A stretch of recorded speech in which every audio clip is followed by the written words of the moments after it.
എല്ലാവർക്കും life vision top ടാറിലേക്ക് ഒരിക്കൽ കൂടി സ്വാഗതം ചെയ്യുന്നു. ഞാൻ GK തുമ്പക്കാരൻ. അങ്ങനെ ഇറാനും ഇസ്രയേലും തമ്മിലുള്ള യുദ്ധം തുടർന്നുകൊണ്ടേയിരിക്കുന്നു. ഏതാണ്ട് 1 കോടിയിലധികം ജനങ്ങൾ ഏറ്റവും കൂടുതൽ വിഷമസന്ധിയിൽ ഉള്ളൊരു സമയമാണ്. പലരും അവരുടെ ബുദ്ധിമുട്ടുകൾ ഉള്ളിലൊതുക്കി എവിടെയൊക്കെയോ അവർ കഴിയുന്നു. വീട്ടുകാർക്ക് സമാധാനമില്ല. ഇതിൽ ഈ 1 കോടിയിലധികം വരുന്ന ആൾക്കാർ നമ്മുടെ ഇന്ത്യയിൽ നിന്നുമുള്ളവർ തന്നെയാണ്. ഇതിനു പുറമെ മറ്റു നാടുകളിലുള്ളവരുമുണ്ട്. ഒന്ന് നാം ചിന്തിക്കേണ്ടത്, ഈ യുദ്ധത്തിൻ്റെ കാരണക്കാർ ഇപ്പോൾ യുദ്ധത്തിൻ്റെ മുൻനിരയിൽ നിൽക്കുന്ന ഇറാനും ഇസ്രയേലും തന്നെയാണ്. എന്നാൽ ഇതിൻ്റെ മുഖ്യ കാരണക്കാരൻ ഈ ലോകത്തെ ഏറ്റവും വലിയ മുഴുവട്ടനെന്ന് പറയുന്ന അമേരിക്കൻ പ്രസിഡൻ്റായ ഡൊണാൾഡ് ട്രംപാണ്. ഓരോ നിമിഷം വട്ടത്തരം മാത്രം വിളിച്ചു പറയുക. കഷ്ടം തോന്നുന്നു. ഈ അമേരിക്കൻ ജനതയ്ക്ക് എങ്ങനെ തോന്നി ഇങ്ങനെയുള്ളൊരു വട്ടനെ പ്രസിഡൻ്റാക്കാൻ? എന്ത് കാരണമാണ് ഇതിൻ്റെ പിന്നിലുള്ളത് എന്ന് നമുക്ക് മനസ്സിലാകുന്നില്ല. ഈ ലോകത്ത് മുൻകാലങ്ങളിൽ അമേരിക്ക കാട്ടിക്കൂട്ടിയ പലതും ഉണ്ടായിരുന്നു. അതിനവർ ശിക്ഷയും അനുഭവിച്ചു കൊണ്ടിരിക്കുകയാണ്. ഒരു ശക്തിമാനും എല്ലാ കാലവും ഒരുപോലിരിക്കാൻ സാധിക്കില്ല. ചരിത്രരേഖകൾ നോക്കിയാൽ Hitler, Alexander the great, Mussolini, ഇവർ ആരും തന്നെ ഇവിടെ വിചാരിച്ചത് നേടിയിട്ടല്ല ഈ ലോകത്തിൽ നിന്നും യാത്രയായത്. ഈ സത്യങ്ങളെല്ലാം ഈ വട്ടൻ പ്രസിഡന്റിന് അറിയാം എന്നുള്ളൊരു വസ്തുത കൂടെയാണ്. ഇവിടെ ഇവരെ യുദ്ധത്തിലേക്ക് ഏറ്റവും കൂടുതൽ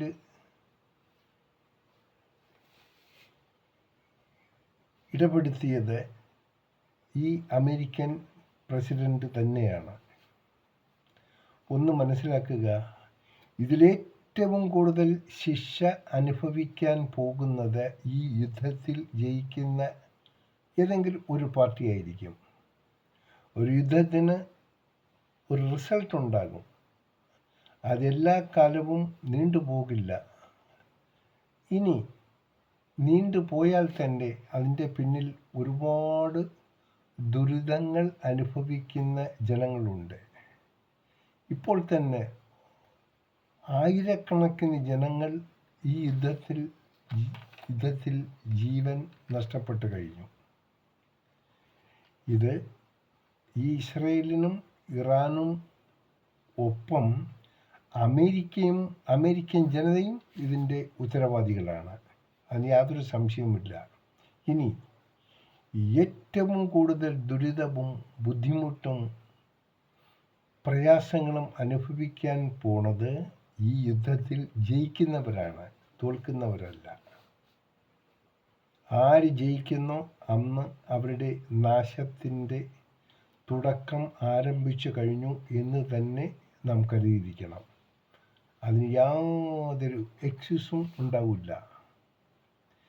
ഇപ്പോൾ ആരൊക്കെ സപ്പോർട്ട് ചെയ്ത് ഇറാനെയും ഇസ്രായേലിനെയും യുദ്ധത്തിൽ നിന്നും പിന്തിരിയാതെ മുന്നോട്ട് പോകാൻ ഉപദേശിക്കുന്നോ അവർക്കും ഇതിൻ്റെ അനന്തരഫലങ്ങൾ അനുഭവിക്കേണ്ടി വരും. ഇപ്പോഴത്തെ ഏറ്റവും ഗുരുതരമായൊരു പ്രശ്നം ഇറാൻ ഹോർമീസ് കടലിടുക്ക് അടച്ചു കഴിഞ്ഞു. കഷ്ടിച്ച് നമുക്ക് 8-9 ദിവസത്തെ ക്രൂഡായിൽ സ്റ്റോക്ക് മാത്രമേ ഉള്ളൂ. മറ്റെന്തെങ്കിലും വഴി കണ്ടില്ലെങ്കിൽ നമ്മുടെ വാഹനങ്ങൾ നിരത്തുകളിൽ നിശ്ചലമായി കിടക്കുന്നൊരവസ്ഥയുണ്ടാകും. അത് നാം ഒന്ന് ശ്രദ്ധിക്കേണ്ടതാണ്. ഇപ്പോൾ മുതൽ ഓരോ ഇന്ത്യൻസും ശ്രദ്ധിക്കേണ്ടത്, ആ വണ്ടിയിൽ എന്തെങ്കിലും ഇന്ധനം അവശേഷിക്കുന്നുണ്ടെങ്കിൽ അതിന് ദുരുപയോഗപ്പെടുത്താതിരിക്കുക. കഴിവതും പബ്ലിക് ട്രാൻസ്പോർട്ട് ഉപയോഗിക്കാൻ ശ്രമിക്കുക. ഇനി പബ്ലിക് ട്രാൻസ്പോർട്ടിനും ഇതൊക്കെ തന്നെയായിരിക്കും സംഭവിക്കുക. അനാവശ്യമായ യാത്രകൾ ഒഴിവാക്കുക. അത് യുദ്ധത്തെ ഭയന്ന് ഒഴിവാക്കാൻ അല്ല പറയുന്നത്. നാളെ നിങ്ങളുടെ വീട്ടിൽ ആർക്കെങ്കിലും ഒരു അസുഖമോ എന്തെങ്കിലും ഉണ്ടായാൽ അവരെ ഹോസ്പിറ്റലിൽ എത്തിക്കണമെങ്കിൽ നിങ്ങളുടെ വാഹനം ചലിക്കണം. അത് നിങ്ങളുടെ വാഹനമല്ല, ഏതൊരു വാഹനവും. അത് ചലിക്കാൻ സാധിക്കാത്ത ഒരു സാഹചര്യം വന്നുകൂടായികയില്ല. ഇപ്പോഴത്തെ ഈ സാഹചര്യം വെച്ച് നോക്കുമ്പോൾ ഈ യുദ്ധത്തിന് സമാധാന ശ്രമം ആരെങ്കിലും നടത്തിയിട്ടുണ്ടെങ്കിൽ അതിന് ശരിയായ ഒരു ഡെവലപ്മെൻറ്റ്സ് ഉണ്ടാകുന്നില്ല. ഇപ്പോൾ ഇറാൻ എല്ലാ ഗൾഫ് രാജ്യങ്ങളെയും ഈ യുദ്ധത്തിലേക്ക് ഇടുകയാണ്. അവരുടെ മേലുള്ള സമ്മർദ്ദം ഇറാൻ കൂട്ടുന്നു. ഇതിൽ സംഭവിക്കുന്നത് പരസ്പരം പഴിചാരുന്ന ഒരു സാഹചര്യത്തിലേക്കാണ് ഈ യുദ്ധം നമ്മെ എത്തിപ്പിക്കുന്നത്. ഇപ്പോൾ തന്നെ സ്റ്റോക്ക് മാർക്കറ്റിന് മാറ്റങ്ങളുണ്ടായി. പലതിനും ഈ യുദ്ധം നീണ്ടുപോയി കഴിഞ്ഞാൽ ഏറ്റവും കൂടുതൽ ബുദ്ധിമുട്ട് അനുഭവിക്കുന്നത് നമ്മൾ തന്നെയാണ്. നമ്മുടെ ലക്ഷോപലക്ഷം ആളുകൾ ഗൾഫ് മേഖലയിലുണ്ട്. അവരെ ഒന്ന് ഇവാക്യുവേറ്റ് ചെയ്യാൻ തന്നെയും അത്ര എളുപ്പമുള്ള കാര്യമല്ല. കാരണം ഇതൊരു കുഞ്ഞു രാജ്യത്ത് ഒരു സ്ഥലത്ത് മാത്രമുള്ളതല്ല. ഹോൾ ഗൾഫ് ഏരിയയിൽ നമ്മുടെ ആൾക്കാർ സ്പ്രെഡായിരിക്കുകയാണ്. ഇപ്പം തന്നെ പല ബുദ്ധിമുട്ടുകളുണ്ട്. ഞാൻ അറിയുന്ന പലരും തന്നെ അവരുടെ ബിസിനസ് കാര്യങ്ങൾക്കായും അവരുടെ ജോലിയുടെ ഭാഗമായും ഫാമിലിയെ ദുബൈയിലും മറ്റ് അറബ് നാടുകളിലും തനിച്ചാക്കി അവർ മീറ്റിങ്ങിനായി പല രാജ്യങ്ങളിൽ പോകുമ്പോൾ അവർ വഴിയിൽ മുടങ്ങിക്കിടക്കുന്ന അവസ്ഥ വന്നിരിക്കുകയാണ്. അങ്ങനെ ഒരുപാട് ദുഃഖം അനുഭവിക്കുന്നവർ ഇപ്പോൾ ഉണ്ട്. അതിനൊരു ശാശ്വത പരിഹാരം കാണണമെങ്കിൽ ഈ യുദ്ധം നിന്നേ പറ്റൂ. എത്രയും വേഗം യുദ്ധം തീരട്ടെ എന്ന് തന്നെ നമുക്ക് ആശിക്കാമെങ്കിലും ഇതുവരെയായി ഒരു ക്രിയാത്മകമായ ഒരു സന്ധി സംഭാഷണങ്ങളും ഒന്നിലേക്കും എത്തിക്കപ്പെട്ടിട്ടില്ല. ഈ സാഹചര്യം നമുക്ക് മാറിക്കിട്ടണം. ഹോർമൂസ് കടലിടുക്കിലൂടെയുള്ള കപ്പൽ സഞ്ചാരം തുടരണം. എങ്കിൽ മാത്രമേ